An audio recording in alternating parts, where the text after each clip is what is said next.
بسم اللہ الرحمن الرحیم اللہم صلی علی محمد وعلی آل محمد. ڈیئر اسٹوڈنٹس اینڈ فرینڈس، السلام علیکم. آج ہم بات کریں گے 1971 سے 1977 تک پاکستان کے پولیٹیکل ہسٹری کے بارے میں، جسے آپ بھٹو ایرا بھی کہہ سکتے ہیں. تو سب سے پہلے کچھ بھٹو صاحب کے بارے میں بات ہو جائے. بھٹو صاحب کی ڈیٹیل میں جاننے سے پہلے آپ ایک آواز سنیے. Why should I waste my time here in the Security Council? I will not be a party with the big numbers. Surrender part of my country. You can take your Security Council. There you are. I'm going.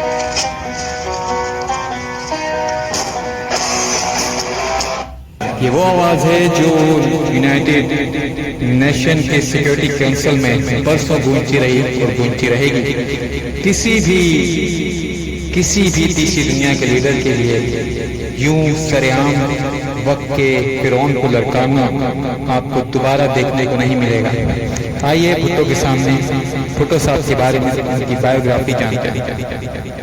9th Prime Minister of Pakistan, 14 August 1973 to 5 July 1977.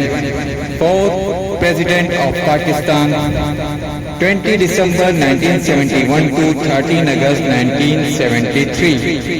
Speaker of National Assembly, 14 April 1972 سے 15 August 1972 تک. Minister of Foreign Affairs, 15 June 1963. Let's talk about the personal detail of Zulfikar Ali Bhutto. Born 5 January 1928, Larkana, Sindh, British India. Now in Pakistan. Died or shaheed at 4th of April 1979 at the age of 51. He was too young at Rawalpindi, Pakistan. Political party, Pakistan People's Party. Wife, Nusrat Isfahani Bhutto. Relation, Bhutto family. Children, Benazir, Murtaza, Sanam, Shanawaz Bhuttos. And education, University of Southern California, Berkeley, Christchurch, Oxford, and Oxford School of Law, lawyer, politician as a professional, and religion, no doubt, Islam, who has served something very big for the religion. Let's build a monument for the veto. Let's build a monument for the importance of incapacity, saying by the Zulfikar Ali Bhutto. Some other words, the purpose of democracy is not to bring about the following of society and to know the inner thoughts of the people without fear. Shaheed Zulfikar Ali Bhutto, 1928 to 1979. Zulfikar Ali Bhutto was the 9th Prime Minister of Pakistan and is 4th President of Pakistan. Well known as the Qaid-e-Awam, people's leader, he founded the Pakistan People's Party and served as the chairman until the execution in 1979. Educated at the universities of Southern California and Oxford, Bhutto trained as a barrister. Lincoln in the London, his political career began as a member of President Iskandar Mirza's cabinet. So you must know one thing, his political career began as a member of President Iskandar Mirza, not a youth. He started his career to base the political career with Iskandar Mirza from 1958.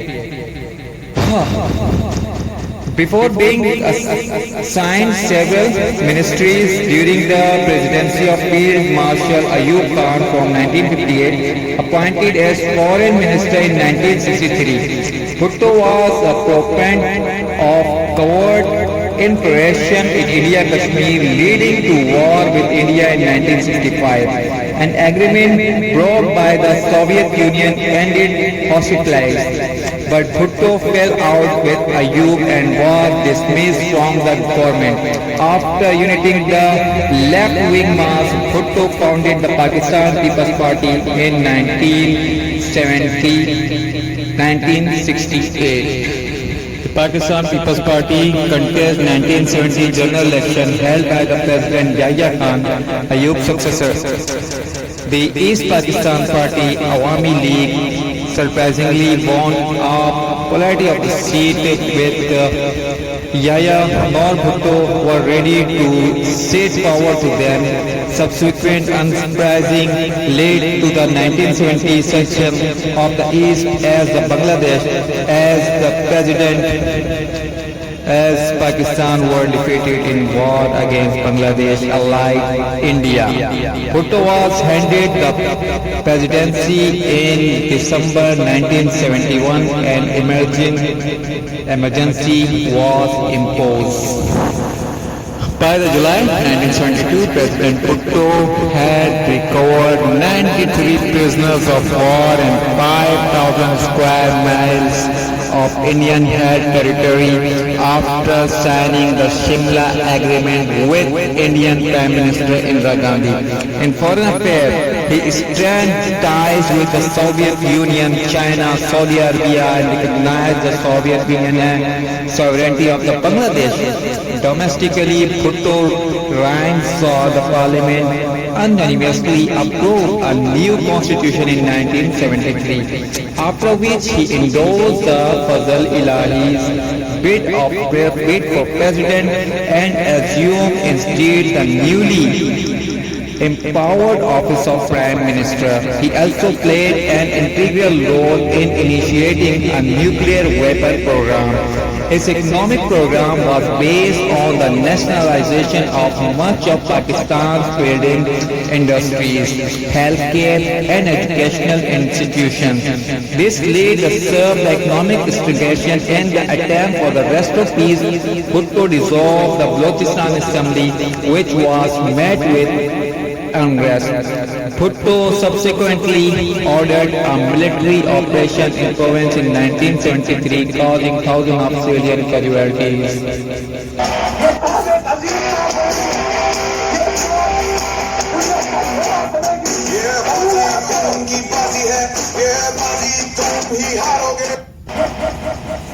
Zulfikar Bhutto was born into a prominent land-owning family of Sindh to Sir Shah Nawaz Bhutto and Khurshid Begum near Larkana.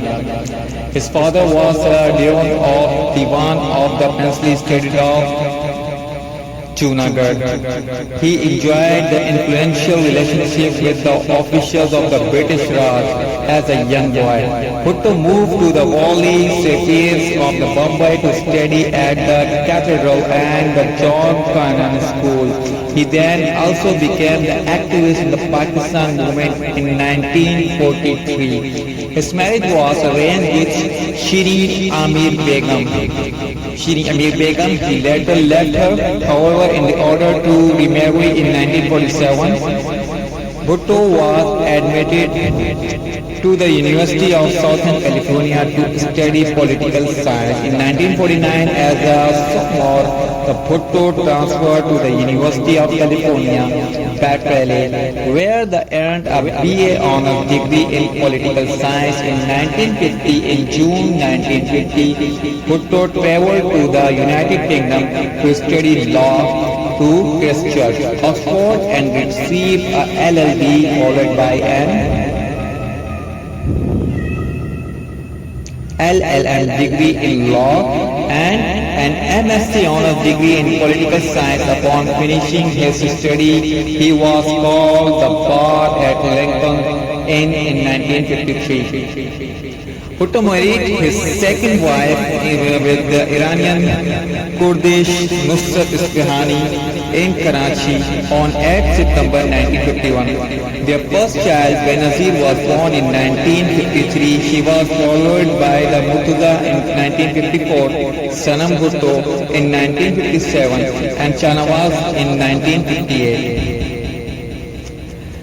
He accepted the post of the lecturer at the Sindh Muslim College, from where he was also awarded an honor doctorate in law by the college president Hassanli A. Rahman before establishing himself in a legal practice in Karachi. He also took over the management of his family's estate and business interests after his father's death. Political career.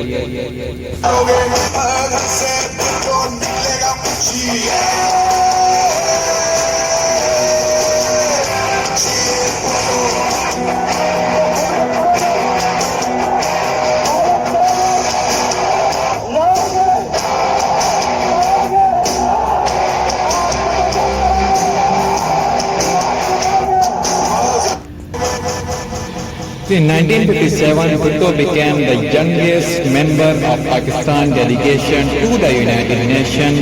He addressed the United Nations Sixth Committee on Aggression that October and led Pakistan delegation to the first UN conference on the law of the sea in 1958. In 1960, he was promoted to the Minister of Commerce, Communication and Industry. Bhutto became trusted ally and advisor of Ayub Khan, rising the influence of the power deficit, his youth and relative inexperience.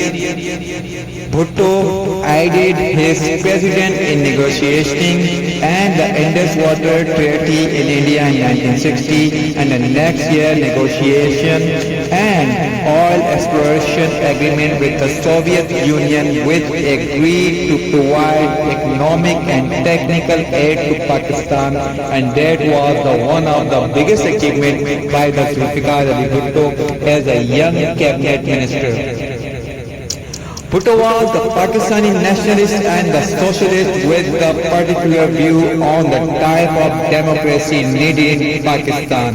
On becoming the foreign minister in 1963, his socialist viewpoint influenced him to embark with a close relationship with neighboring China.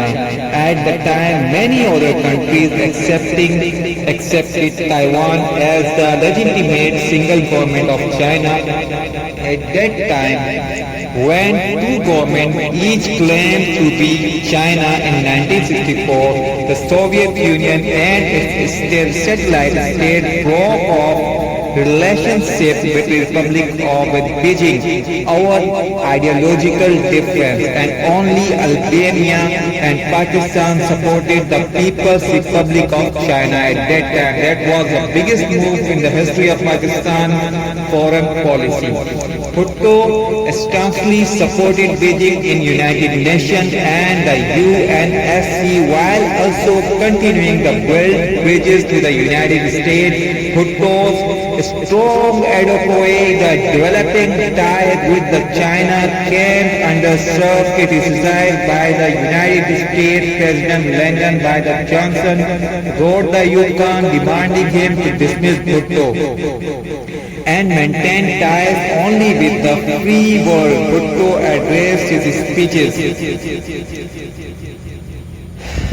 in the emerging style in the head of the foreign ministry, aggressive his leadership style with the swift rise of the power brought him national prominence and the popularity. Bhutto and his staff visited Beijing and were warmly received by the Chinese, and the Bhutto greeted Mao Zedong with great respect. There, Bhutto helped Ayub negotiate trade and military agreement with the Chinese, and they agreed to help Pakistan in several military and industrial projects.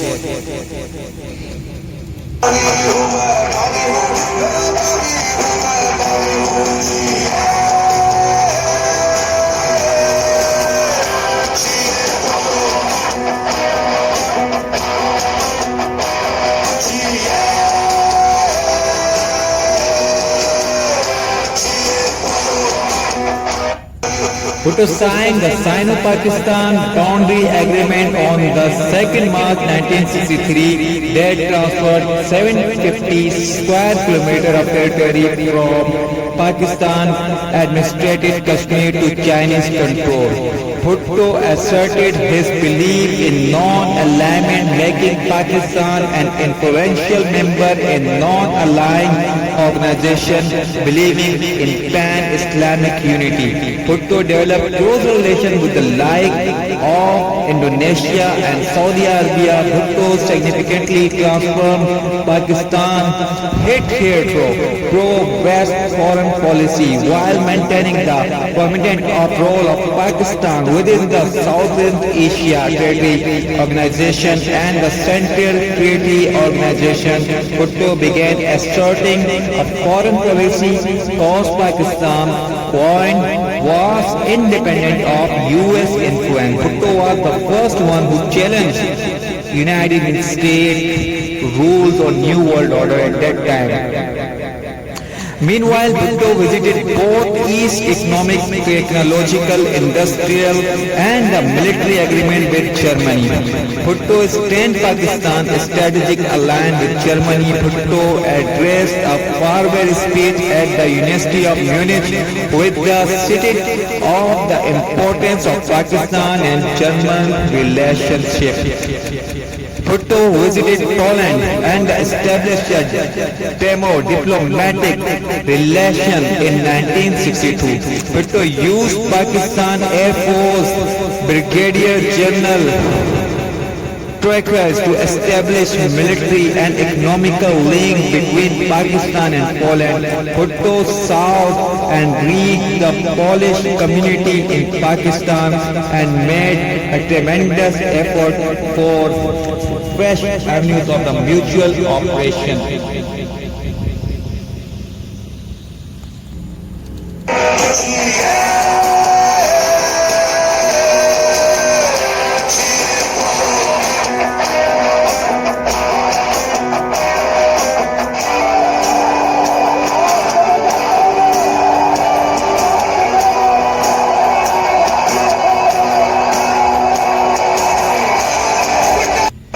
During his term, Bhutto was known to be formulating aggressive, geostrategic and foreign policies against India. In 1965, Bhutto's friend Munir Ahmad Khan informed him to the status of the India's nuclear program. Bhutto reportedly said, Pakistan will fight for thousands of years. If India builds the atom bomb, Pakistan will eat grass or leave, even go hungry, but we Pakistan will get one of our own atom bomb. We Pakistan have no other choice. In this 1969 book, The Myth of the Independence, Bhutto argued that it was necessity of Pakistan to acquire the fission weapon and start a deterrence program to be able to stand up to the industrialized state and against the nuclear-armed India. Bhutto obtained a manifesto and made a future policy on how the program would be developed and which individual scientists would start the program. Bhutto selected Munir Ahmad Khan and Abdul Salam and Abdul Qadir Khan as the first and the main base of the program.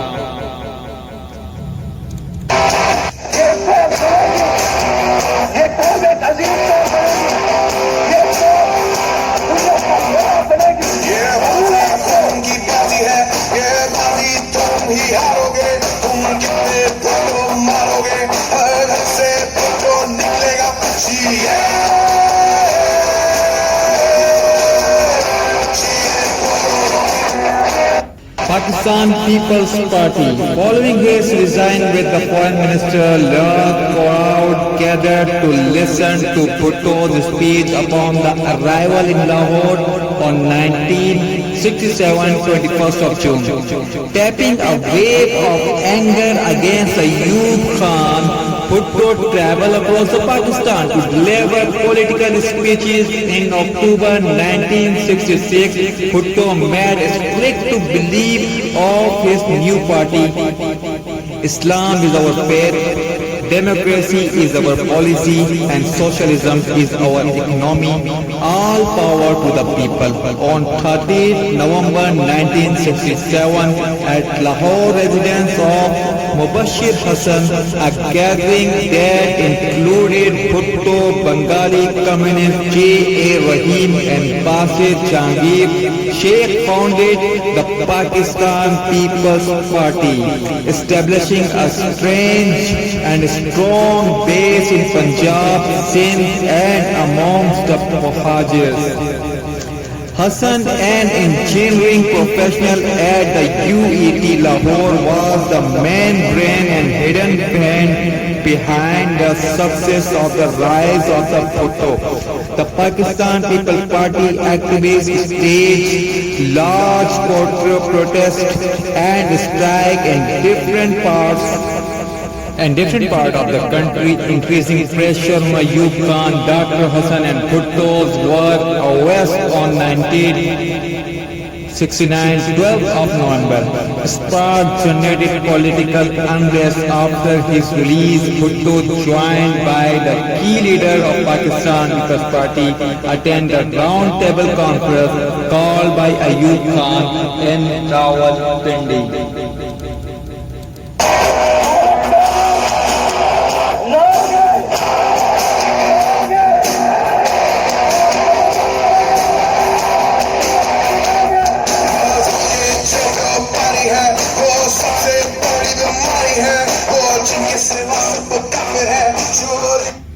Refused to accept Ayub's continuation in office and each Pakistan politician, Sheikh Mujibur Rahman's 6-point movement for regional autonomy.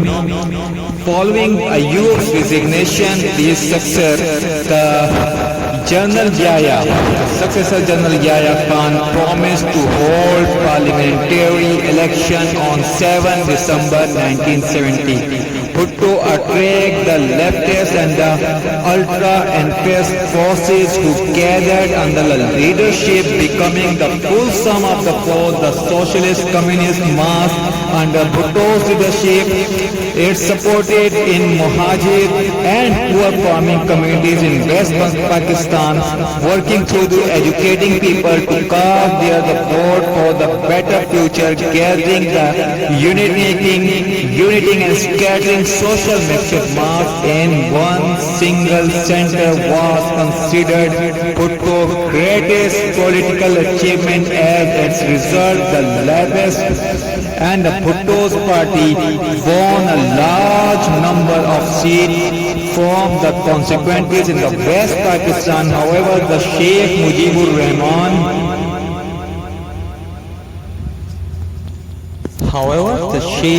Awami League won the absolute majority in the legislature, receiving the more than the 2 yeas and the many votes as Bhutto's People's Party. Bhutto refused to accept that Awami League government and famously promised to break the legs of any elected Pakistan People's Party member who dared to attend the inaugural session of the National Assembly, capitalizing on West Bank fears of East Pakistani separatism.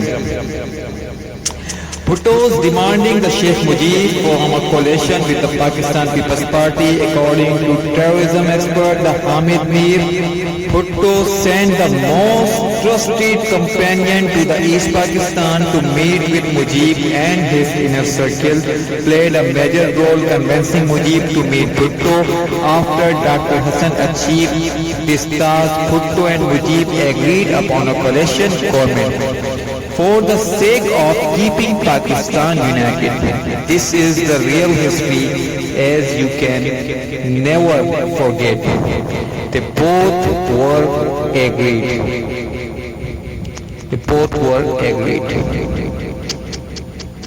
Mujib would have become Prime Minister and Bhutto would have succeeded Yahya as a President.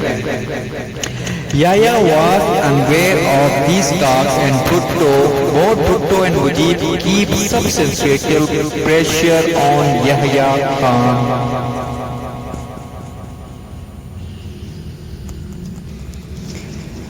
Yahya Khan was unaware of these talks, and both Bhutto and Mujib keep substantial pressure on Yahya Khan.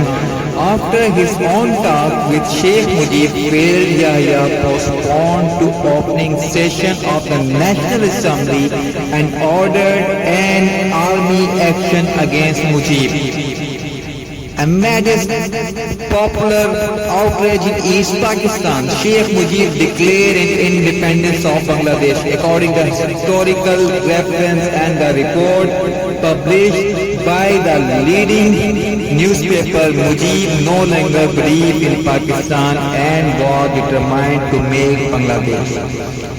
Despite Bhutto's argued his daughter Hasina Wajid has no accepted Pakistan from the core of heart even today. As long as she is the Prime Minister, relation between Bangladesh and Pakistan cannot normalize, the nation noted. Bhutto was the country's first civilian chief martial law administrator since 1958, as well as the country's first civilian president, Zulfikar Ali Bhutto, assuming the control. The leftists and the Democrats, socialists entered in country's politics. Later emerged as power player in country's politics, and for the first time in the country history, the leftists and the Democrat social had a chance to administrate the country with popular vote and wide approved exclusive mandate given to them by the West population in 1970s election. Zulfikar Ali Bhutto as a President of Pakistan. A Pakistan International Airlines flight was sent to fetch Bhutto from New York, who was at that time representing Pakistan case in the United Nations Security Council on the East Pakistan crisis. Bhutto returned home on 18th of December 1971.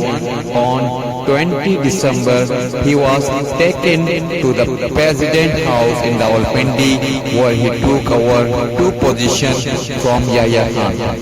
One as a president and the other was as the first civilian chief air marshal, a chief martial law administrator.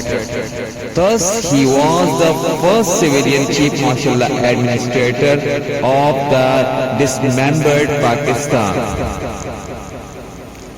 By the time Bhutto and assumed control of what remained of Pakistan, the nation was completely isolated, angered and demoralized. As President, Bhutto addressed to the nation via radio and television and saying, look at that word, what he's saying, what are the magical words. My dear countrymen, my dear friends, my dear students, laborers, peasants, those who fought for Pakistan, we are facing the worst crisis in our country's life, a deadly crisis.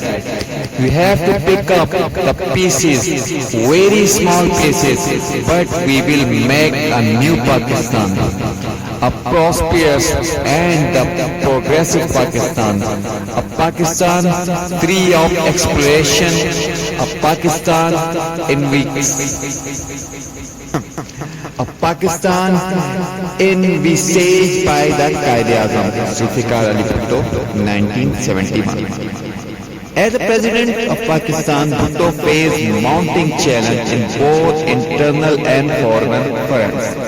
The trauma was served in Pakistan, a physiological setback and emotional breakdown of the nation. The two-nation theory, the theoretical basis of the creation of Pakistan, lay discredited, and the Pakistan foreign policy collapsed when no moral support was found anywhere, including long-standing allies such as the United States and China.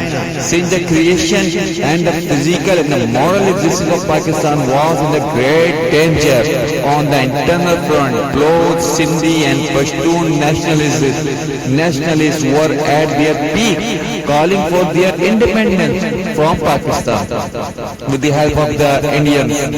Finding it difficult to keep Pakistan united, Bhutto launched full-fledged intelligence and military operation to stamp out the separatist movement by the end of the 1978. These nationalist organizations were brutally quelled by Pakistan armed forces.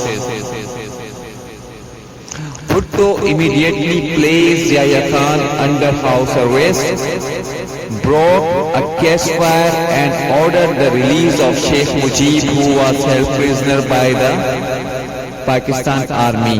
To implement this, Bhutto reserved the verdict of Mujib's earlier court-martial trial, in which Brigadier General Rahimuddin Khan had sentenced Mujib to death. Appointing a new cabinet, Bhutto appointed Lieutenant General Gul Hassan as Chief of Army Staff. On 2nd January 1972, Bhutto announced the nationalization of all major industries, including iron and steel, heavy engineering, heavy electrical, petrochemical, cement and public utilities. A new labor policy was announced, increasing workers' rights and the power of trade union. Although he came from a feudal background himself, Bhutto announced reform limiting land ownership and a government takeover of over 1 million acres of distribute to landless peasants. More than 200 civil servants were dismissed on the charge of corruption. Bhutto also dismissed this military chief on 3rd March after they refused to order to support a major police strike in Punjab. He appointed General Tikka Khan as the new chief of the army staff in March 1972, as he felt the general would not interfere in political matters and would concentrate the rehabilitating the Pakistan army. Bhutto convenes the National Assembly on 14 April and signed martial law on 21st April and charged the legislature with writing a new constitution. Bhutto visited India to meet Prime Minister Indira Gandhi and negotiated a formal peace assignment and the release of 93,000 Pakistani prisoners of war. They were, you know very well, they were the Pakistan army soldiers. The two leaders signed the Shimla agreement, which committed both nations to establish a new yet temporary line of the control in Kashmir and oblige them to resolve the dispute peacefully through bilateral talks. Bhutto also promised to hold a future summit for the peaceful resolution of the Kashmir dispute and pledged to recognize Bangladesh. It was a very tough decision.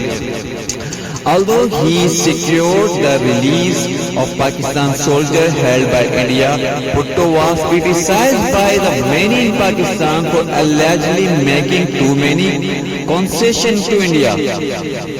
It is theorized that Bhutto feared his downfall if he could not secure the release of Pakistani soldiers and return to territory occupied by the Indian forces. Bhutto established an atomic power development program and inaugurated the first atomic reactor built in collaboration with Canada in Karachi on 28 November.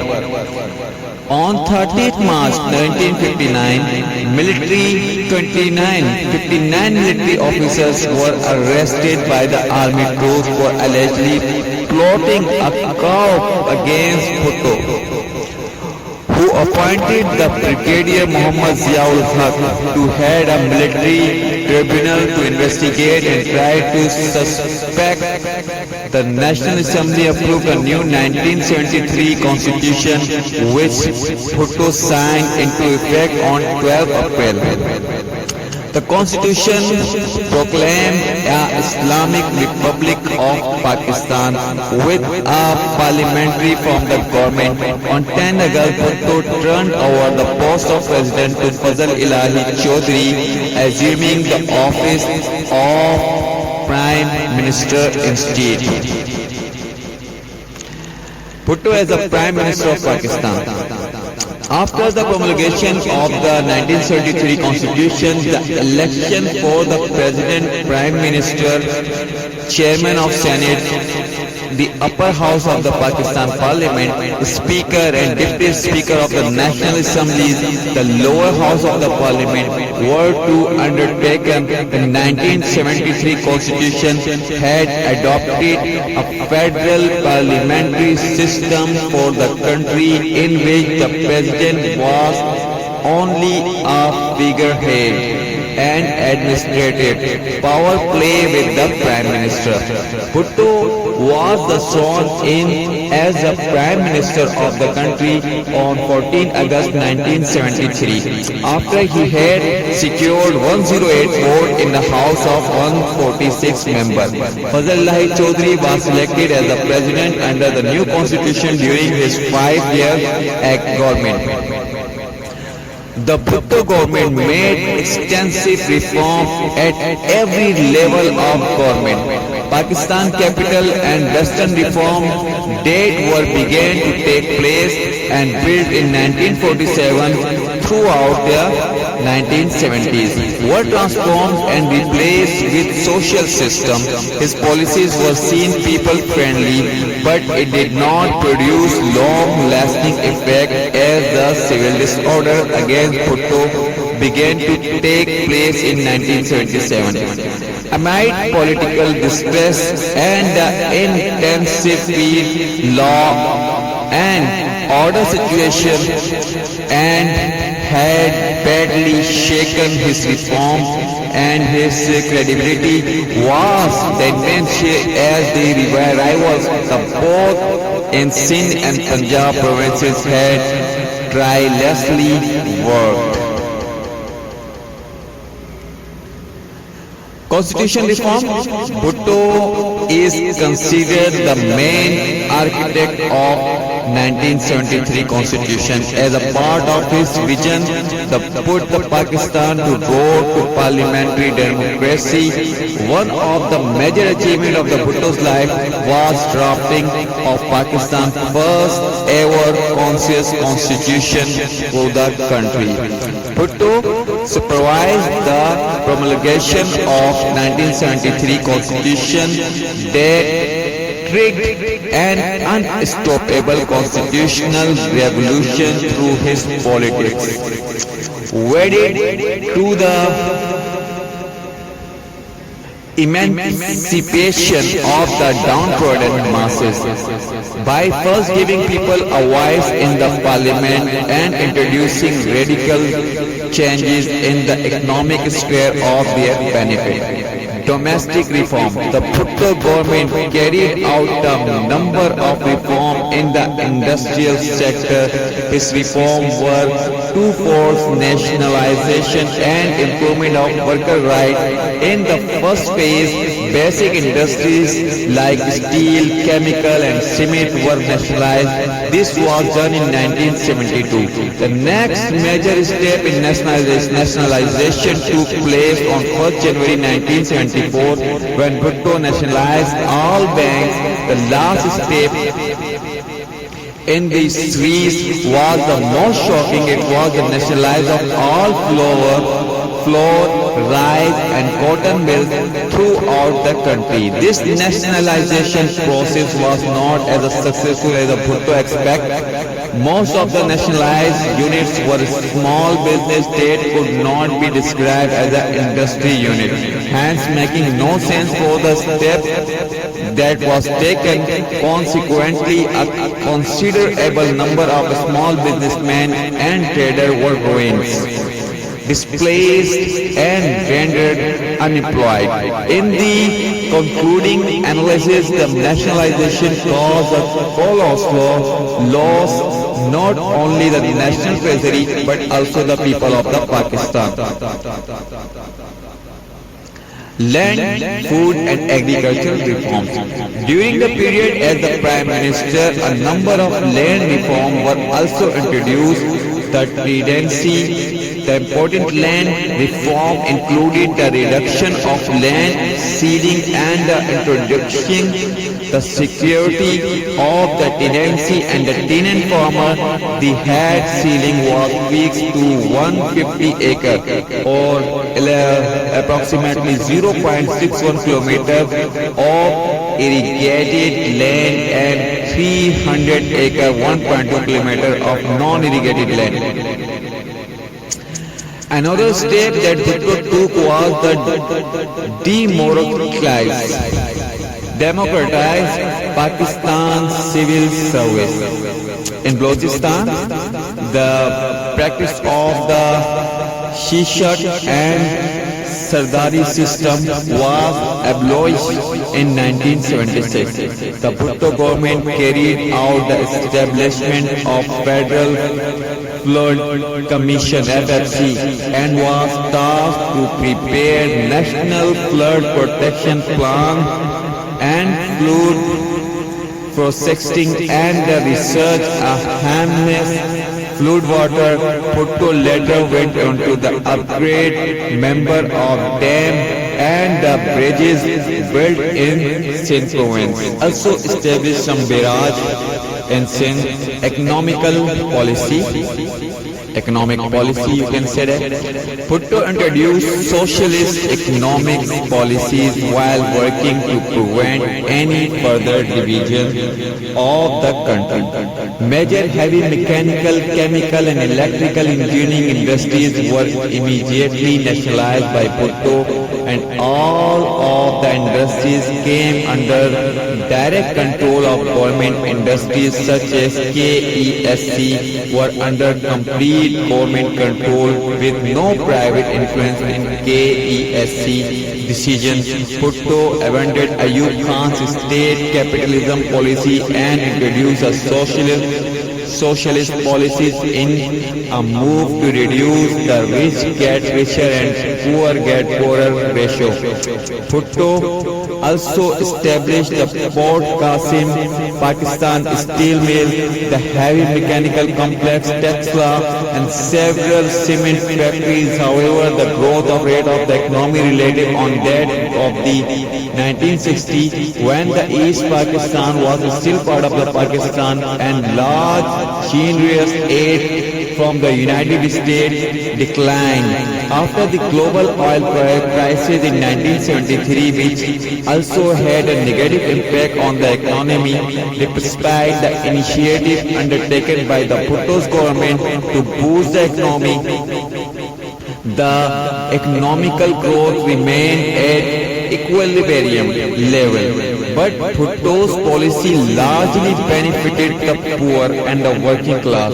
When the level of absolute poverty was sharply reduced, with the percentage of the population estimated by the living in the absolute poverty falling from 46.50 by the end of 1970 to 1980.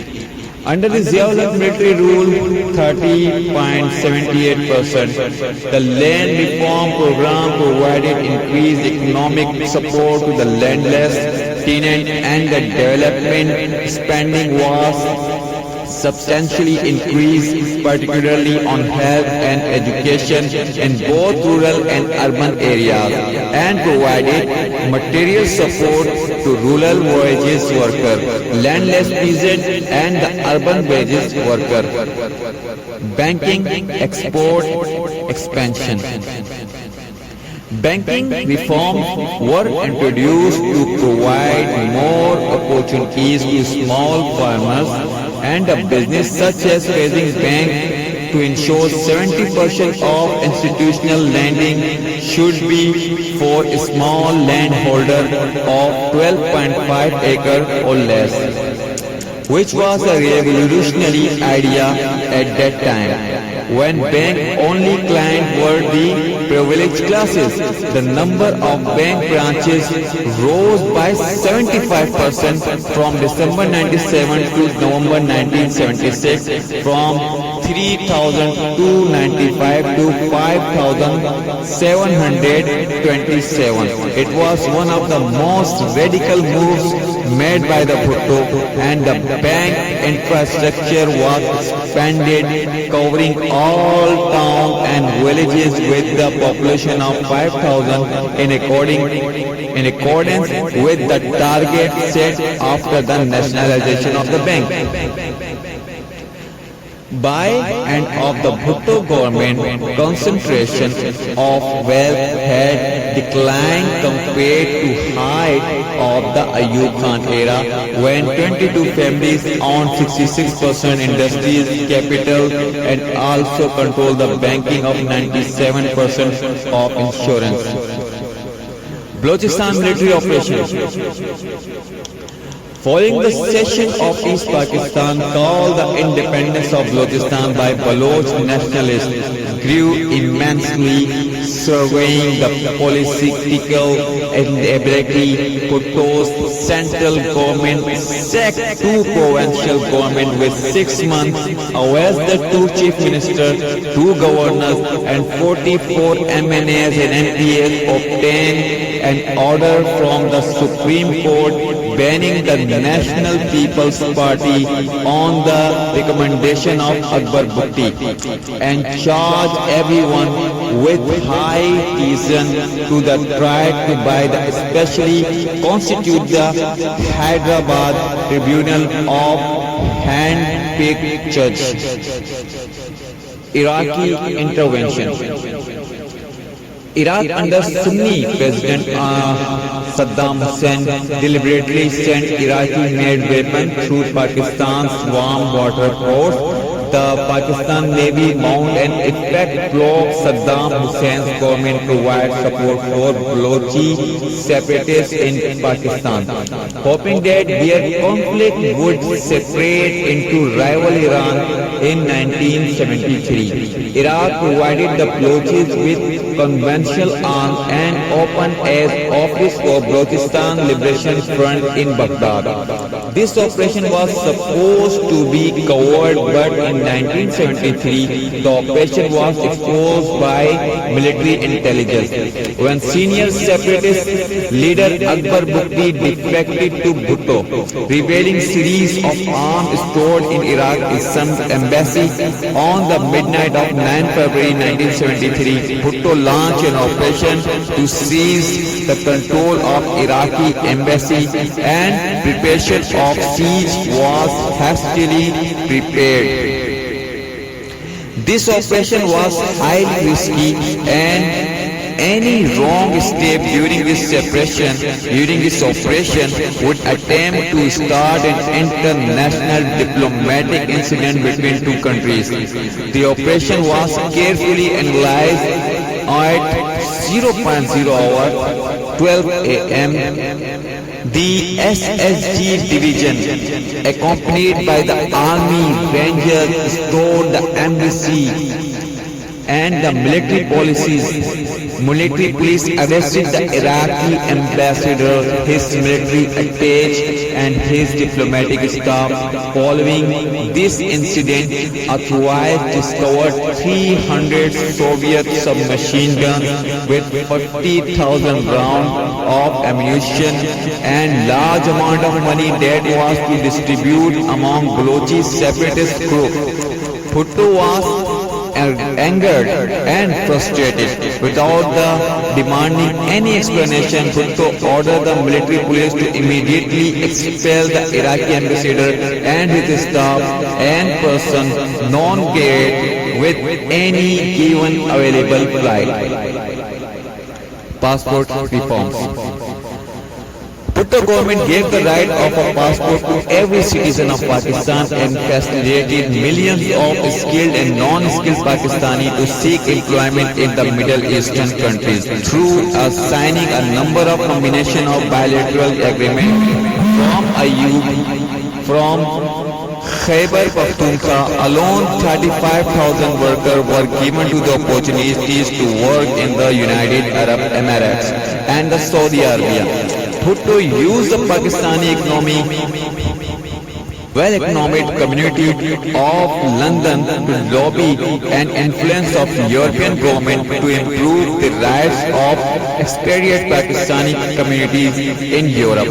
The remittance from the overseas Pakistani, which are now in the vicinity of 25 billion per year, constitute a dependent source of foreign exchange of Pakistan. Foreign policy. After assuming power, Bhutto sought to diversify Pakistan's relationship away from the United States, and soon Pakistan left CENTO and SEATO. Bhutto developed close and strained the Arab relation and the Sino-Pak relation. Bhutto in belief and independent foreign policy, which had hitherto being the handmaiden of the Western power, particularly independence from the United States sphere of influence. With Bhutto as a foreign minister and prime minister of Pakistan and Iran had committed a special relationship, as Iran had provided military assistance to the Pakistan. The Sino-Pak relationship was immensely improved, and Pakistan under Bhutto had built a strategic relationship with the people of Republic of China, and PRC was isolated in 1974. Bhutto hosted the second organization of the Islamic Conference in 1974, where he delegated and invited leaders from the Muslim world to Lahore. Punjab province of Pakistan, Bhutto was a strong advocate of the Afro-Asian solidarity and had cemented ties with the Afro-Asian and the Islamic countries. By 1976, had emerged as a leader of the Third World, Arab world and Israel. Bhutto sought to improve Pakistan ties with the Arab world and sided with the Arab world during the Arab-Israel conflict. Colonel Gaddafi of former socialist Libya considered Bhutto as one of the greatest inspirations and was said to be very fond of Bhutto's intellectuals. In 1973, during the Yom Kippur War, Pakistan's relationship with the Arab world represented as a watershed in both Pakistan and Arab world.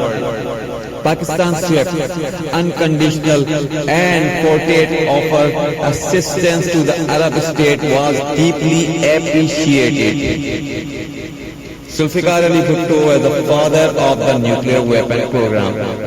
Zulfikar Ali Bhutto was the founder of Pakistan Atomic Bomb Program, and due to his administrative and aggressive leadership to lead this nuclear deterrence program, Bhutto is often known as the father of nuclear deterrence program.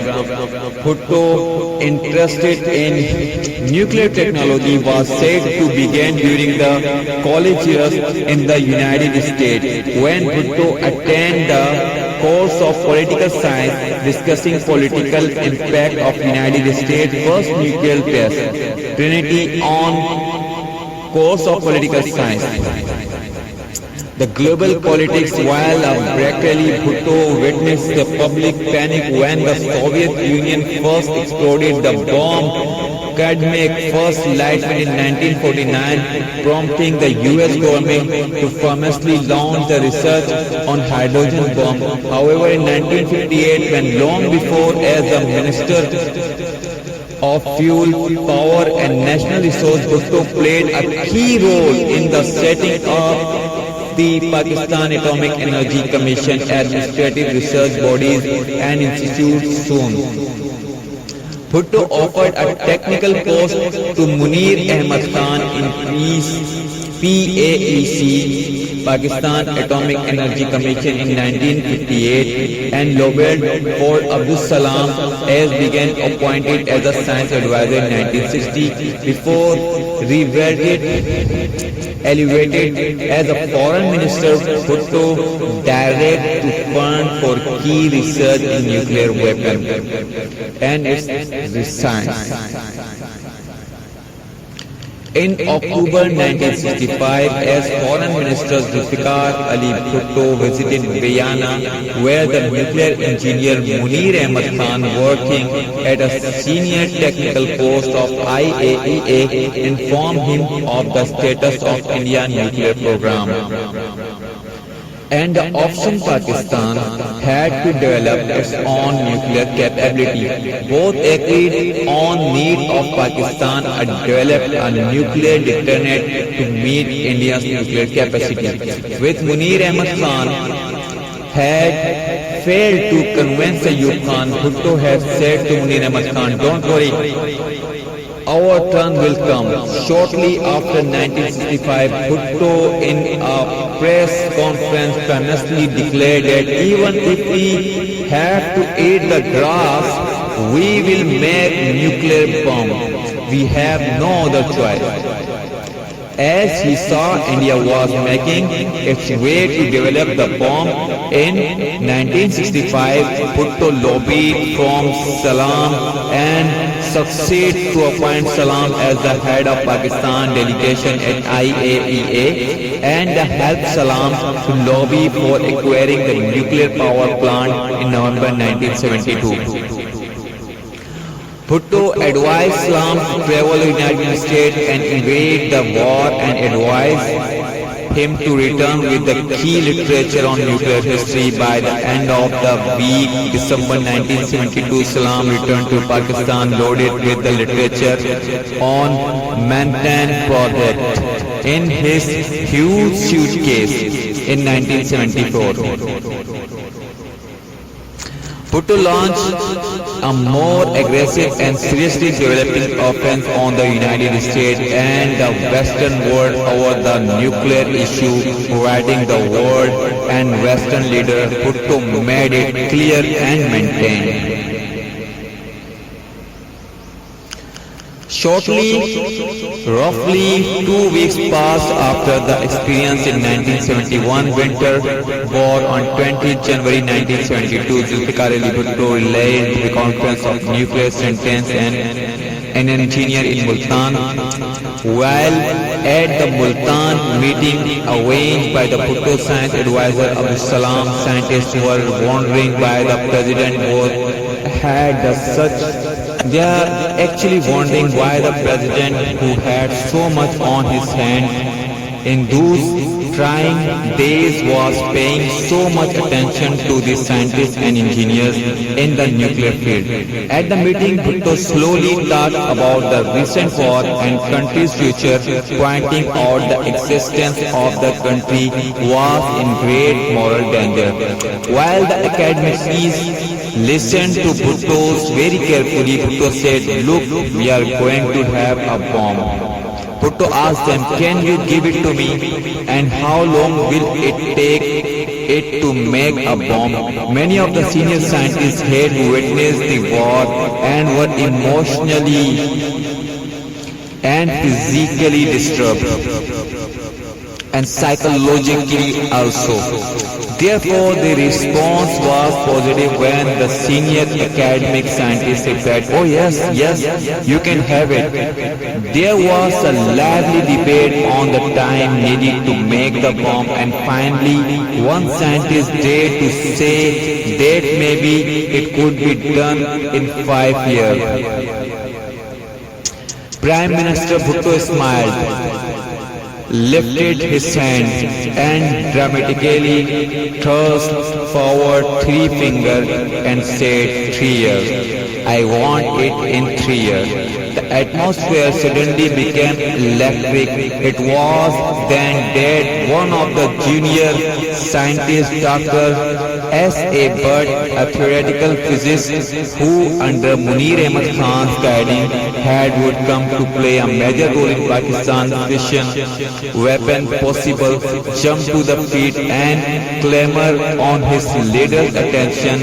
Dr. S.A. Butt replied, "I can be done in 3 years." When Bhutto heard Butt reply, Bhutto was very much amused and said, "Well, much as I appreciated your enthusiasm, I appreciated your enthusiasm with this is a very serious political decision which Pakistan must make. The perhaps all third world country must make one day become. It is coming. So can you boys do it?" Nearly all senior scientists replied in one tune, yes, we can do it. Give the resources and give the facilities. Bhutto ended meeting by the simply saying, "I shall find you the resource and I shall find you the facilities." Before the 1970s, the nuclear deterrence was long established under the government of Survey, but it was completely peaceful and devoted for the civil power only. Bhutto, in his book The Map of Independence in 1969, wrote that if Pakistan restricted or suspended her nuclear deterrence, it would not only enable India to blackmail Pakistan with her nuclear advantage, but would impose a crippling limitation on the development of Pakistan's science and technology.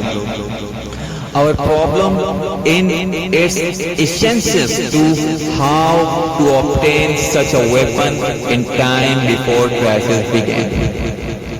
After India's nuclear test, codename Smiling Buddha in May 1974, Bhutto sensed and saw the test as final anticipation of Pakistan's death. In a press conference held shortly after India's nuclear test, Bhutto said India's nuclear program is designed to intimidate Pakistan and establish hegemony in the subcontinent. Despite Pakistan's limited financial resources, Bhutto was enthusiastic about Pakistan's nuclear energy project. That he is reported have said Pakistan will eat grass but make a nuclear bomb. Pakistan Atomic Energy Commission militarization was initiated in 20 January 1972 and its initial years was implemented to Pakistan Army's Chief of the Army Staff Tikka Khan. The Karachi nuclear power plant Kanab was inaugurated by Bhutto during his rule as the President of Pakistan and ended in 1972. The nuclear weapon program was set up loosely based on Manhattan Project of the 1940s under the administrative control of Zulfikar Ali Bhutto. And the senior economic scientists had direct access to the Bhutto, who kept him informed about every inch of the development. Bhutto's science advisor Abdul Salam office was also set up the Bhutto Prime Minister's Secretariat. On Bhutto's request, Salam had established and led the theoretical physics group TPG that made the beginning of the nuclear deterrence program. The TPG designed to develop the nuclear weapon as well as the entire program. Later, Munir Ahmad Khan had him personally approve the budget for the development program. You cannot forget the Abdul Qadir Khan development in the weapon design and also the nuclear capability you have by the years of Dr. Abdul Qadir Khan. Wanting a capable administrator, Bhutto sought Lieutenant General Rahimuddin Khan to chair the commission, which Rahimuddin declined in 1971. Instead, the January of 1972, Bhutto chose a US-trained nuclear engineer Munir Ahmad Khan as the chairman of Pakistan Atomic Energy Commission (PAEC), as Bhutto realized that he would wanted an administrator who understood the scientific and economical need of the technological giant and ambitious program. Since 1965, Khan had developed extremely close to the trusted relationship with Bhutto, and even after his death, Benazir and Mirza Bhutto were instructed by their father to keep in touch with Munir Ahmad Khan. Inspiring of 1976, Kahota Research Facility, as known as the Engineering of Research Laboratory ERRL and a part of Condemned Project 706, was also established by Bhutto and brought under nuclear scientist Dr. Abdul Qadir Khan and Pakistan's Army Corps of Engineers Lieutenant General Zahid Ali Akbar. Because Pakistan under Bhutto was not a signatory or party of Nuclear Non-Proliferation Treaty (NPT) and the Nuclear Suppliers Group (NSG), Commissionerate and the Literate in Atomic CIA, the British Nuclear Affairs BNFL, had immediately cancelled fuel reprocessing plant project with PAEC. And according to Kausar Niazi, the Pakistan Atomic Energy Commission officials had misled Bhutto, and he sought on a long journey to try to get nuclear fuel reprocessing plant from France. It was on the advice of Abdul Qadir Khan that no fuel exists to reprocess, and urged Bhutto to pursue the uranium enrichment.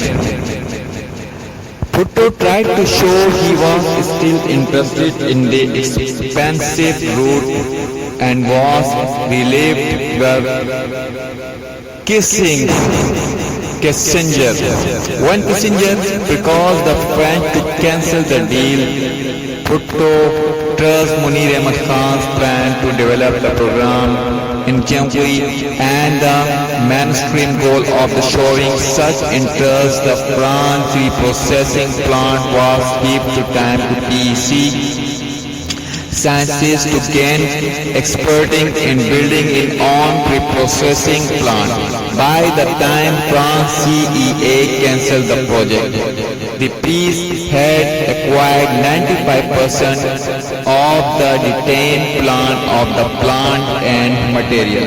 By the time Bhutto was ousted, the crash program had fully matured in terms of technical development as well as the scientific reports. By 1977, Peace and KRL had built their uranium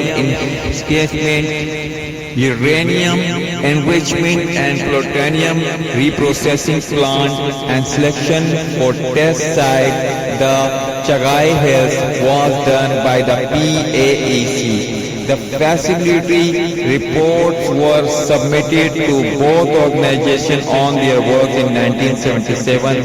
The PAEC, Pakistan Atomic Engineering Council Theoretical Physics Group, had finished the design of the first fission weapon, and KRL scientists succeeded in electromagnetic isotope separating of uranium fissile isotopes. In spite of this, still little had been done in the development of weapons, and Pakistan nuclear arsenals were actually made by General Ziaul Haq Rahim under the watchful eyes of several naval, admiral, army and air force generals, including Ghulam Shah Khan in 1983. Bhutto's decision later proved to be right when PAEC had conducted a cold test near Kirana Hills. Evidently, made from non-fissionable the plutonium.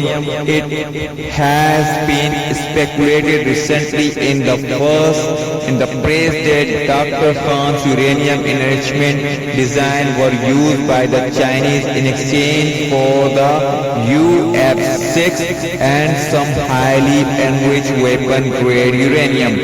Later on, the weapon-grade uranium was offered back to the Chinese as Pakistan used their own material. In all, Bhutto knew that Pakistan had become nuclear weapon state in 1978.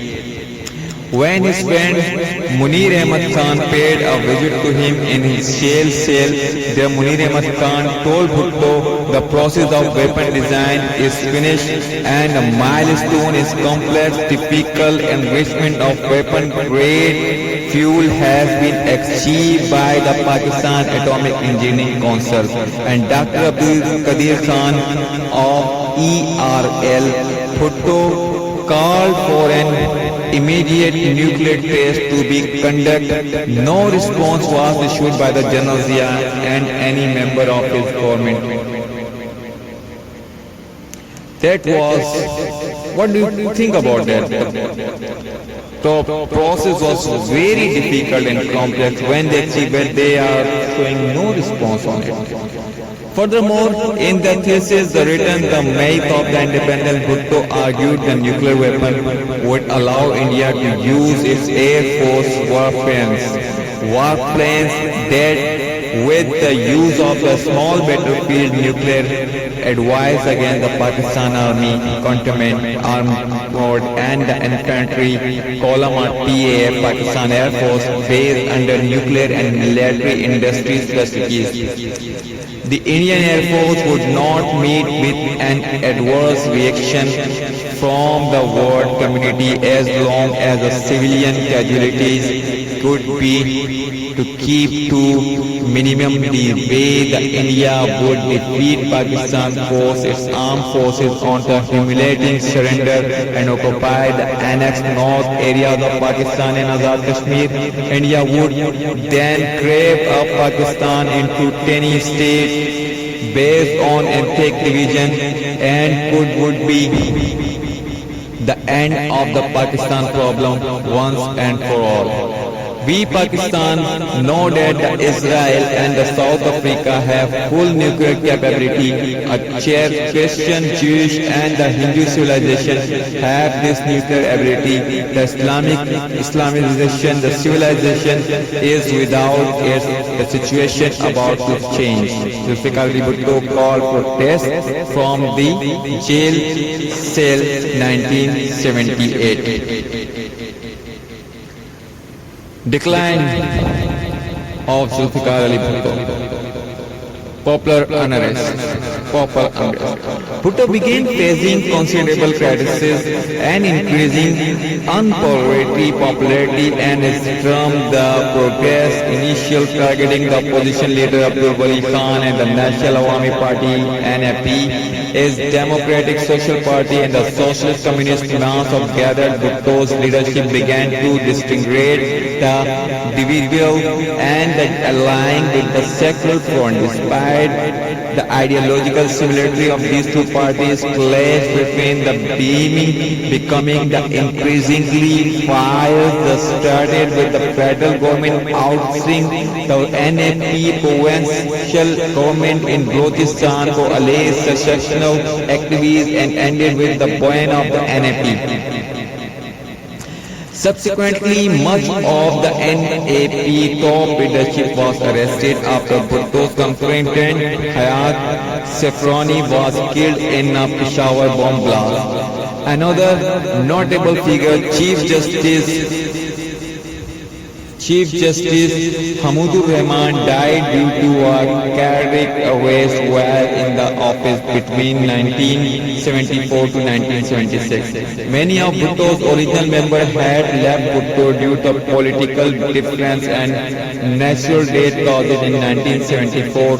Bhutto trusted science advisor Abdul Salam and left Pakistan when Parliament declared Ahmadiyya Muslim as non-Muslim, with Salam his departure, the research on the nuclear weapons slowed down the progress, and Dr. Mubashir Hassan, now Bhutto appointed science advisor, should focus on political more than the science research. Many civil, bureaucrat and military officers loyal to Bhutto were replaced by new faces. Bhutto founded himself a new advisor and collaborates.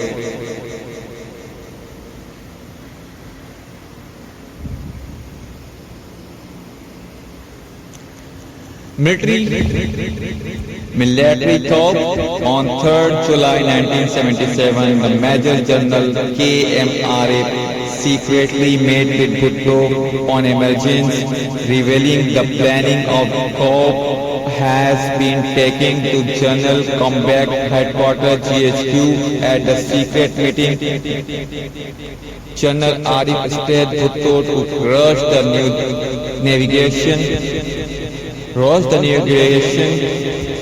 the negotiation with the PNA before it too late. Intensifying the political and the civil disorder prompted the Bhuttos to hold talks with the PNA leader, which culminated in the agreement of the dissolution of the assembly.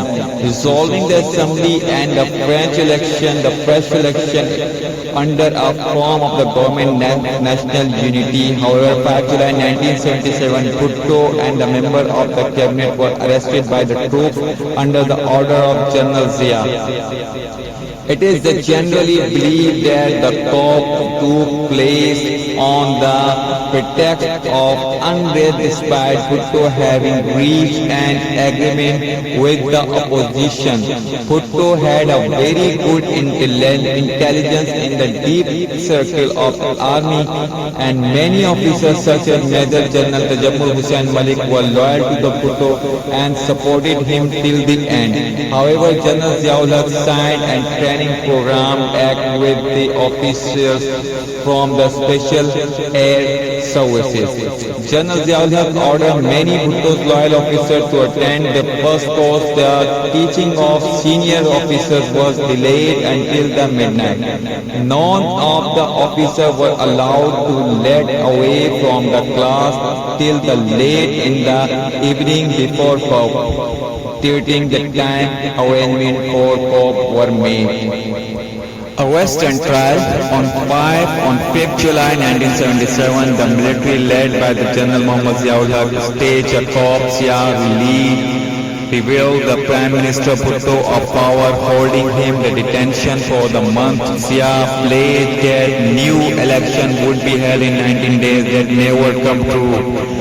He kept prospering the election on the publicity resorted during the successive press conference that the election were held in the presence of Bhutto. His party would not return to power again. Upon his release, Bhutto traveled the country and adulatory crowd of Pakistan People's Party supporters. He used to take the train traveling from the south to the north, and on the way would addressing public meeting at the different stations. Several of the train were late, some of later reaching their respective attention. Of the result, Bhutto was banned from traveling by train. The last visit he made to the city of Multan in province of Punjab marked the turning point of Bhutto's political career and ultimately his life.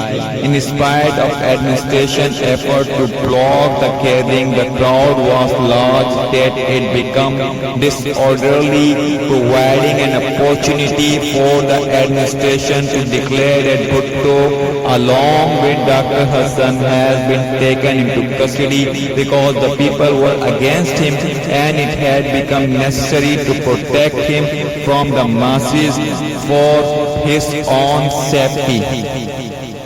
When Bhutto began his testimony on 25th January 1978, Chief Justice Maulvi Mushtaq closed the patronage of the observed. Bhutto responded by refusing to say any more. Bhutto demanded a retrial, accusing the Chief Justice of the bias after Mushtaq allegedly insulted Bhutto's home province.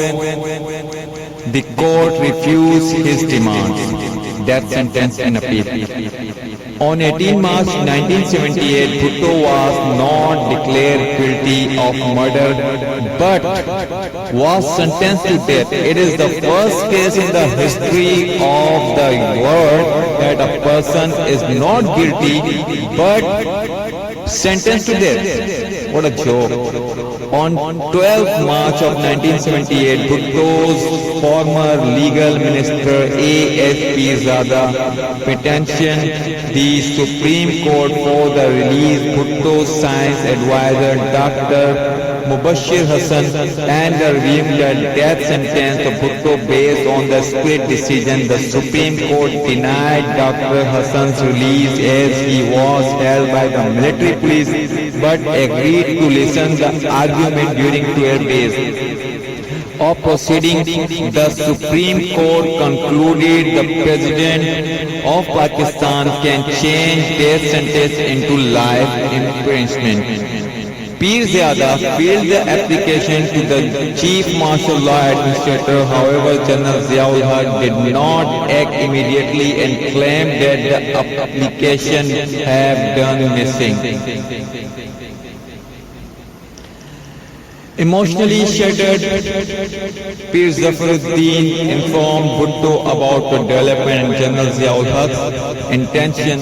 Therefore, Bhutto did not seek to appeal while was transferred to a cell in Rawalpindi Central Jail. His family appealed on the behalf and hearing before the Supreme Court commencing in May. Bhutto was given 1 week repair. Bhutto issued a throughout rejoinder to the change. Although Ziaul blocked the petition publication, Chief Justice S.A. Anwar Haq adjourned the court until the end of the July 1978 suspendedly because 5 of the 9 appeal court judges were willing to overrule the Lahore verdict on the pro-Bhutto judges was due to retire in July. Chief Justice S. Anwar Haq presided over the trial despite becoming close to Zia, even serving as the acting president when Zia was gone out of the country. Bhutto's lawyer managed to secure Bhutto to right to conduct his own defense before the Supreme Court on 18 December 1978. Bhutto made his appearance in public before the packed courtroom in Rawalpindi. By this time he had been on death for 9 months and had gone without fresh water for the previous 25 days. He addressed the court for 4 days, speaking without notes.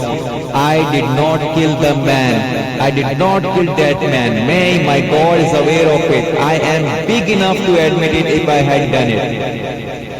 That admission would have been less of an ordeal and humiliation than the bravado of the trial which an self-representing man can endure. And endure. I am a Muslim fate is in the hand of the Almighty Allah.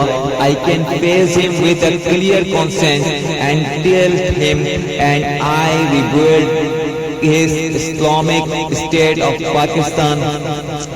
I form ashes into the responsible nation. I am entirely at peace with my conscience in this black hole of court Lakhpat. I am not afraid of death. You have seen what fire I have passed out.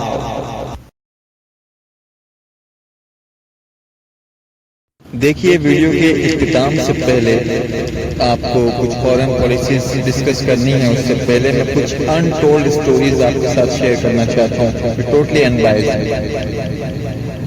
Fall of Dhaka fall के बाद जब Dhaka fall हुआ तो उस वक्त की India की prime minister Indira Gandhi ने कहा कि हमने 2 नेशन थ्योरी को, 2 कौमी नजरिए को खलीज बंगाल में डुबो दिया।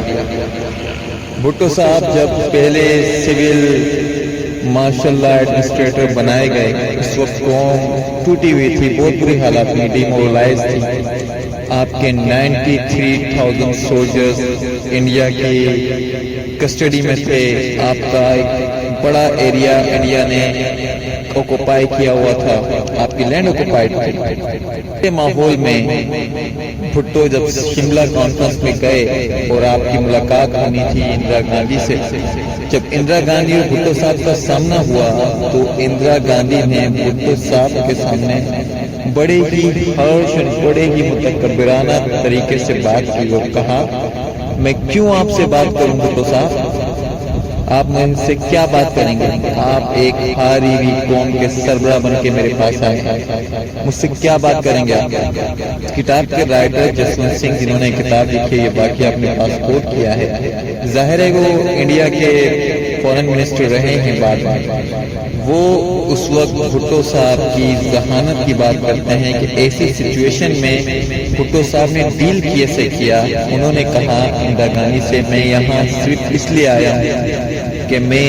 آپ کے والد صاحب سے بہت متاثر تھا, میرے دل میں ان کی بہت رسپیکٹ ہے, میں اسی رسپیکٹ کی وجہ سے آپ سے ملنے آیا تھا. اور یہ کہہ کر میٹنگ برخاست ہو گئی. وہ بھی بھٹو صاحب بھی چلے گئے, وہ بھی چلی گئی. لیکن ان چند جملوں نے اندرا گاندھی کے ذہن پر اثر کیا, ان کے دماغ پر اثر کیا, ان کے مائنڈ سیٹ پر اثر کیا. اور پھر بعد میں انہوں نے اپنے چیز میکر کے ساتھ بیٹھ کے بات کی, پھر بھٹو صاحب کے ساتھ میٹنگ ہوئی اور ہم اپنے 93 سولجرز کو وہاں سے انڈیا سے چھڑانے میں بھی نہ صرف کامیاب ہوئے بلکہ وہ لینڈ جو اوکوپائی کیا ہوا تھا انڈیا نے, وہ ٹیریٹوری بھی ہمیں واپس مل گئی. اس سے آپ بھٹو صاحب کی ذہانت کہی ہے. ایک اور واقعہ, مشہور واقعہ ہے, جان ایف کینیڈی یا کوئی اور پریزیڈنٹ جو اس وقت پریزیڈنٹ آف یونائیٹڈ اسٹیٹ نے جب بھٹو صاحب سے ملاقات ہوئی اور بھٹو صاحب کو انہوں نے کہا کہ بھٹو صاحب آپ جانتے ہیں اس وقت آپ کہاں کھڑے ہیں؟ آپ دنیا کی سب سے طاقتور ترین کنٹری کے پریزیڈنٹ ہاؤس میں کھڑے ہیں, وائٹ ہاؤس میں کھڑے ہیں. بھٹو صاحب ایک لمحے کے لیے خاموش ہوئے اور ان کی آنکھوں میں آنکھیں ڈال کے بھٹو صاحب نے جواب دیا, اور اس وقت دنیا کی سب سے طاقتور ترین ملک کی وائٹ ہاؤس کی زمین میرے قدموں کے نیچے ہے. پریزیڈنٹ لاجواب ہو گئے. پھر انہوں نے بھٹو صاحب سے کہا, بھٹو صاحب میں آپ کو بہت پسند کرتا ہوں, اگر آپ امریکہ میں ہوتے تو آپ میری کابینہ میں ہوتے. بھٹو صاحب نے برجستہ انہیں جواب دیا کہ یقیناً اگر میں امریکہ میں ہوتا, یونائیٹڈ اسٹیٹ میں ہوتا تو میں پریزیڈنٹ آف یونائیٹڈ اسٹیٹ ہوتا. تو وہاں کے پریزیڈنٹ صاحب لاجواب ہو گئے. ایسے ہی جب بھٹو صاحب نے سینٹوس سے علیحدگی اختیار کی, امریکہ کے تسلط سے ان کے پنجوں سے نکلنا چاہا اور پاکستان ایٹامک بم کی شروعات کی, اس وقت پوری دنیا کی نظریں بھٹو صاحب پہ تھیں, پاکستان کے پاس تھیں, پاکستان کی طرف تھیں. اور ان کے ذہن میں تھا کہ اگر پاکستان اس طرح کی کوشش کرتا ہے انڈیا کے نیوٹرون مطلب ایٹمک بم دھماکے کے بعد جو اسماعیلی مدعا کا جسے نام دیا تھا وہ افغان میں کیا تھا انہوں نے, تو پاکستان کہیں ایسا کچھ حاصل کرنے کی کوشش نہ کرے. آپ بھٹو صاحب کا دماغ دیکھیں, بھٹو صاحب نے ایک ہی وقت میں 5 مختلف جگہوں سے ایک ہی جیسے سامان کو بک کروایا, مختلف پرائیویٹ کمپنیز کے ذریعے, مختلف کمپنیز کے ذریعے. اچھا, اب جب تک ان کو پتا چلا, ان کے ذہن میں تھا کہ دیکھو یہ یہاں پر ہمارے پاس یہ آرڈر ہے, یہ جب وہ لوڈ ہو جائے گا کمپنی کو پے کر دیا جائے گا تب ہم سینکشن لگا دیں گے, تو پاکستان کو مالی نقصان بھی ہوگا اور جی سامان بھی ضبط ہو جائے گا. لیکن دا گریٹ بھٹو صاحب کا آئیڈیا ان کے فہم و گمان میں بھی نہیں تھا کہ بھٹو صاحب کئی دوسری جگہ بھی ایسا کر سکتے. ہر آدمی اپنے اپنے وقت میں ہوتا.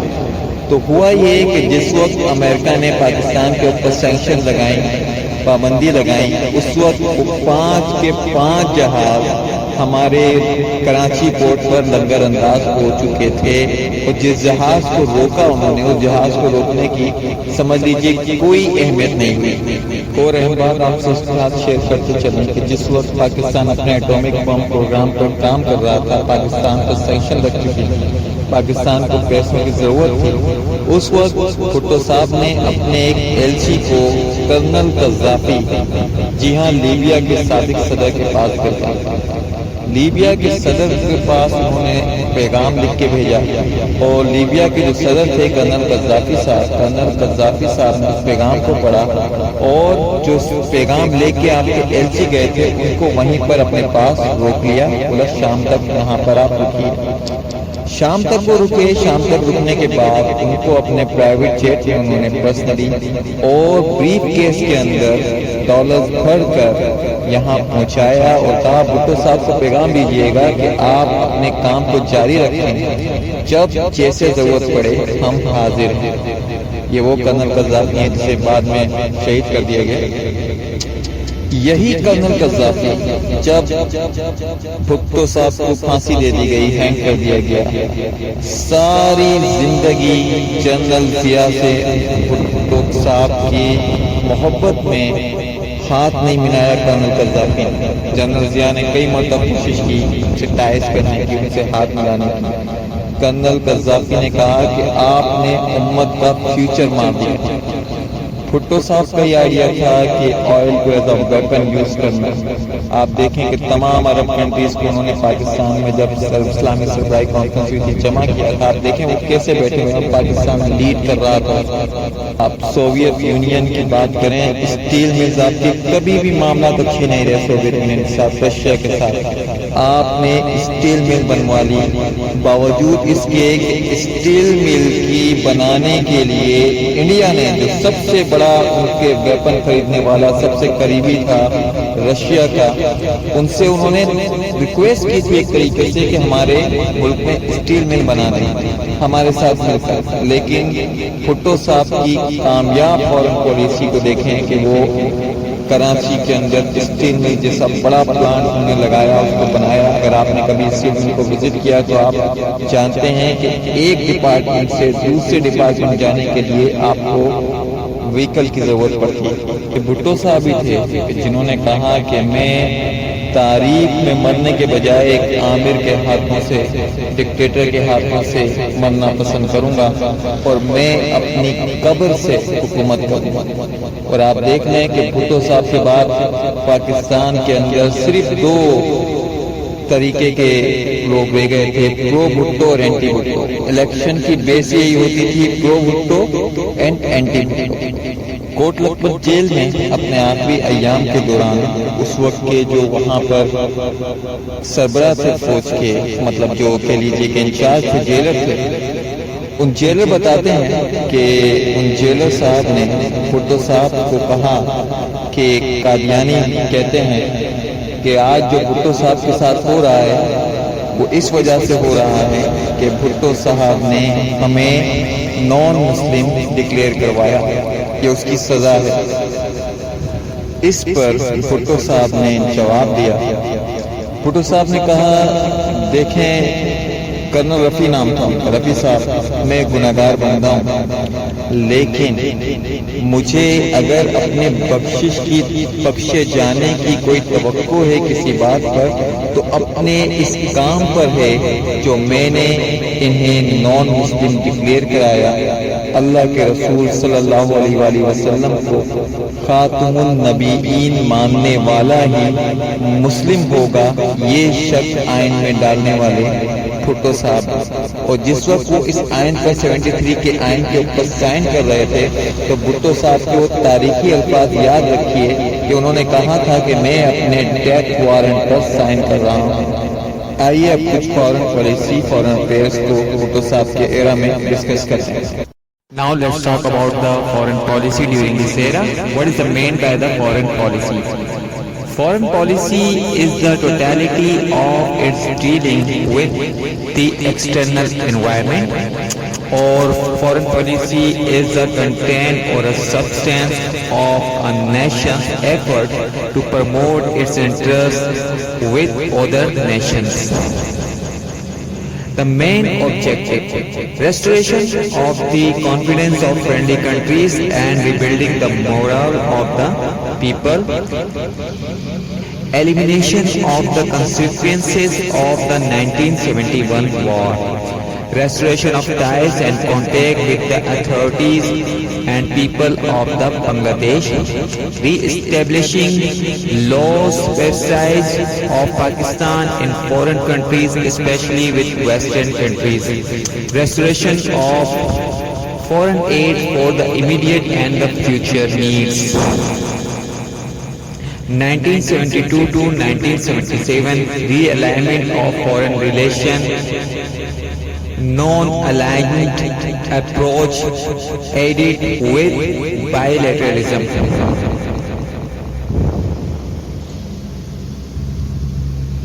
The major step indicative of radical changes.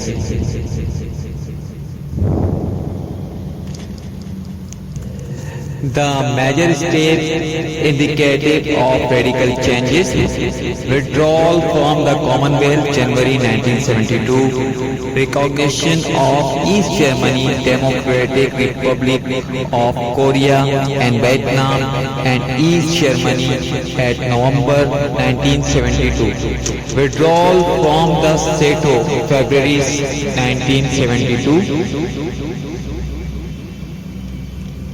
Pakistan attended the Non-Aligned Summit as an observer in 1976, advocated the restructuring of the international economic order to make it more responsive to the needs and aspirations of the developing world.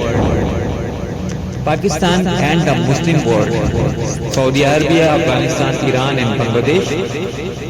Pakistan-Saudi Arabia relationship. Saudi Arabia was one of the strongest supporters of Pakistan during Pakistan's war with India, especially opposing the creation of Bangladesh from Pakistan's eastern wing in 1971. King Faisal said, "Take what you want, just leave what is necessary for our own needs." Saudis established a diplomatic relation with Bangladesh after Pakistan's acceptance. In 1974, Pakistan held second OIC with collaboration with Saudi Arabia. Bhutto gauged the popularity of Shah Faisal of Saudi Arabia and Muammar Gaddafi and the masses to establish diplomatic ties with Bangladesh.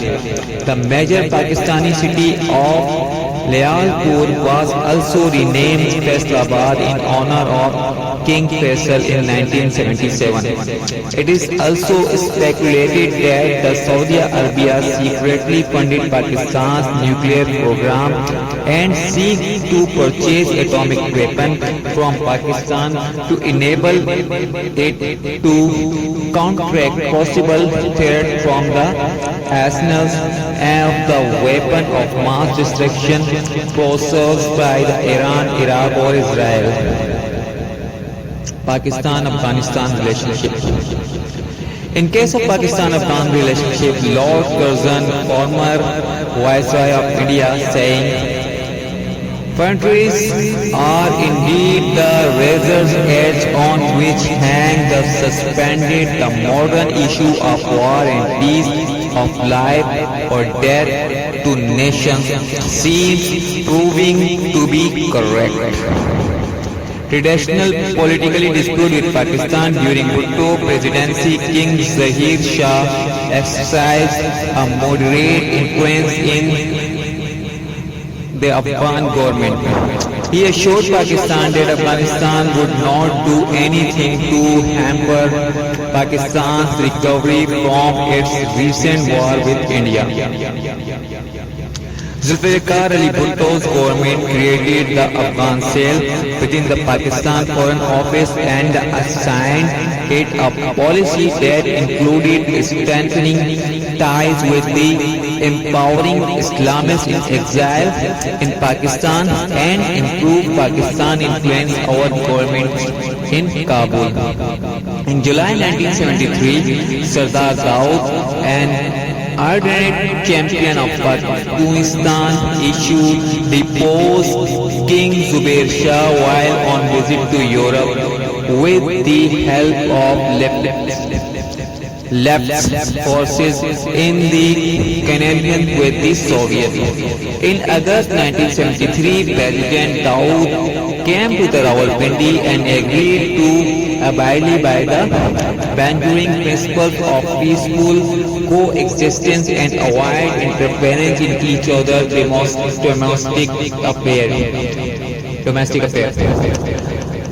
Dr. Babar Shah opines in his article Pakistan's Afghanistan Policy and Evolution.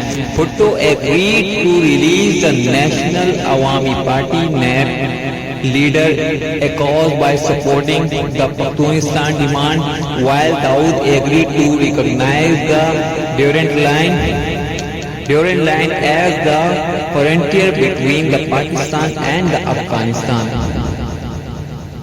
Pakistan-Iran relations. In a book, The Frontiers of the Pakistan, written by the Iranian scholar Dr. Mujtaba Rizvi, noted that almost without exception, Pakistan has enjoyed very cordial relations with Iran since its inception on 14 August 1947. With the armed insurgency widely spread out in the Balochistan province of Pakistan, petrified Iran, who feared the insurgency might spread over its Balochistan province, Iran came to great aid to Pakistan when it provided military support to help Pakistan to tackle its insurgencies. His relationship further strengthened in 1970 to suppress the rebel movement in Pakistan, Balochistan province, across province of Iranian Balochistan, Afghanistan Balochistan. Problem arose in 1974 with Bhutto's when Muhammad Raza Pahlavi did not attend the Islamic conference in Lahore because Libya leader Muammar Gaddafi was invited to it despite the non-hostility of the Shah for Gaddafi. Although Iran's reaction was muted after the surprise nuclear test detonation smiling Buddha by the Indian in 1974, in 1976 Iran again played a vital and influential role by facilitating Pakistan with Afghanistan for reapproachment in 1976. During a state visit to Iran in 1977, Bhutto pursued Pahlavi to win his support for the financial support over the large-scale but clandestine atomic bomb project in 1970s. Pakistan-Bangladesh relationship. As a gesture of the goodwill, Pakistan released Sheikh Mujibur Rahman on January 1972, who had been in Pakistan detention since March 1971.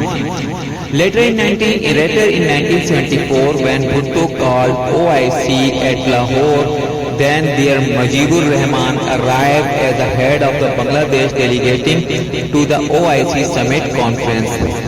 In June 1974, Pakistani Prime Minister Zulfikar Ali Bhutto visited Bangladesh and paid homage to Bangladesh War Memorial at Sever Apazila. Both nations discussed an agreement in 1975 in which the Bangladesh agreed to take up half of Pakistan's pro-1971 external debit, provided Bangladesh received half of the country's pre-1971 assets and credit with unresolved. Part 2. Pakistan relations with the non-Muslim world and its political implications. Pakistan relations with non-Muslim world, United States of America, China, USSR and India. Pakistan-United States relationship. After 1971 war, Pakistan once again realized that United States can support India against China but can't support Pakistan against India. Bhutto now strove to lessen Pakistan's dependence on the United States. Indo-Soviet Treaty of 1971, China-US reattachment and the Pakistan military need for the US equipment forced him to call for a continued alliance with the United States. Pakistan withdrew from the Southeast Asia Treaty Organization (SEATO) in 1972. In 1976, Pakistan ran in trouble with the United States over the issue of expansion of the nuclear processing plant. Henry Kissinger had told Bhutto, if you do not cancel, modify or postpone the processing plant agreement, we will make a horrible example from you. After Pakistan's nuclear deal with France, the relationship between the Bhutto's rank and the United States deteriorated and the military aid from the United States was again suspended. In 1976, Pakistan was negotiating to buy 110 USA 7 fighter bombers and they appeared to make the sale condition upon Pakistan. US tried to block the deal by the suspending of new economic assistance and military sale with the withdrawal of A-7 aircraft. When different developed, a small country should not take a great power head on. It is wiser for it to sidestep and try to enter from the back door. This was told by the Zulfikar Ali Bhutto to the United States. Pakistan-China relationship. Military and economic cooperation. In 1972, Bhutto visited Beijing. 110 million loans were provided off. In May 1972, military and economic aid package from the China came to Pakistan. 60 MiG fighter and 100 T-54 and T-59 tanks.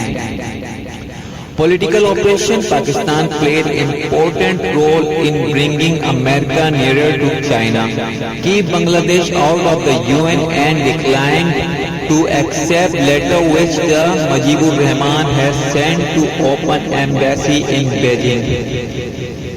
China established diplomatic relations with Bangladesh in October 1975, a year after Pakistan had recognized it. China did not agree to exchange of ambassador with India until diplomatic relations between Pakistan and India were restored in 1976. Bhutto said that our friendship with China is not tainted by any form of the bargain or barter. It is steadfast amity between two neighboring Asian states. The government of Pakistan, on its part, rebuffed the Soviet Union Asian Security Scheme. Anti-Chinese orientation uses diplomatic resources to bring about an improvement of China's relation with Iran and some of the Arab states. Pakistan and Soviet Union relations. The Soviet leader had assisted India in the defeating and dismembering of Pakistan in 1971. Bhutto visited to Moscow in March 72. Normalization of relations among Pakistan, India and Bangladesh. In December 1974, Rafi Raza went to the Moscow and brought back word of Soviet agreement to advance 4.5 billion rupees in foreign exchange to help Pakistan build a steel mill near Karachi.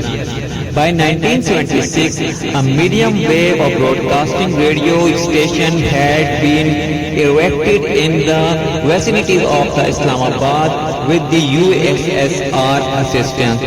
In June 30, 1977, the Soviet Union had over the years committed a total of 517.64 million in loan to Pakistan dollars. The USSR continued to assist the searching oil, gas and other natural resources in Pakistan territory. It is worth remembering that nowadays there are quite a number of oil and gas fields under operation discovered by the Soviet geologists. The fairly warm Pak-Soviet tie under Bhutto reigns. Pakistan and India relations. Domestic consideration. Both the countries are waterfall on the domestic reaction of their policies. Media gets the credit to reinforce the mutual distance in between. On both sides, we find different groups opposing mutual interest or friendly ties between Pakistan and India. Diplomatic connection always get high and despite by the cultural disparity. On the national level, both of the country want to establish good relationship with respect to the trade and commerce, but due to domestic issues or policies, they always lag behind the way of mutual north. From the confrontation to the reconciliation, it was War of 1971 which once again brought up both the countries at the confrontation point. Confrontation point, Pakistan military plan in December 1971 brought an end to the long drawn act bloody civil strife in its eastern wing, wrestling towards the creation of new state. War of 1971 brought Pakistan at very difficult stage in a sense that Pakistan lost its eastern wing, have had to suffer military loss and almost 19,637 soldiers and civilians were taken as a prisoner of war there by the India. Bhutto's Indira Gandhi Summit Conference held at the India Summit report Sinda from the 28th June to July 1972 produced an agreement known as the Shimla Conference, the Shimla Agreement. This agreement actually settled down the emerging issues and at last Pakistan Bhutto acknowledged Bangladesh as a separate nation. The Shimla Agreement was a purely bilateral agreement between Pakistan and India. Both the countries came to the conclusion that the war is not a solution. Addressing the National Assembly on the Shimla Agreement, Bhutto declared, if you negotiate, the negotiation fails.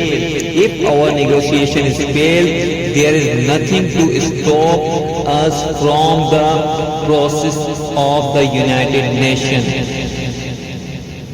Political implications. For the first time in history of the country, the relationship with the United States were at low point and the Serb and United States was opposing Pakistan's nuclear deterrence program. The lapse of the Bhutto's policy towards Soviet Union was seen sympathetic and had built a bridge for Soviet Union to have gained access in Pakistan's warm water ports.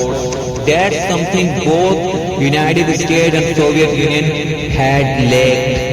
Bhutto sought a peace of agreement, Shimla Agreement with Indira Gandhi, Prime Minister of India, and brought back the 93,000 soldiers to Pakistan and secured 5,000 square meter, 13,000 kilometers held by the India without compromising of the Kashmir stance, recognized Bangladesh, which were the key of India demand.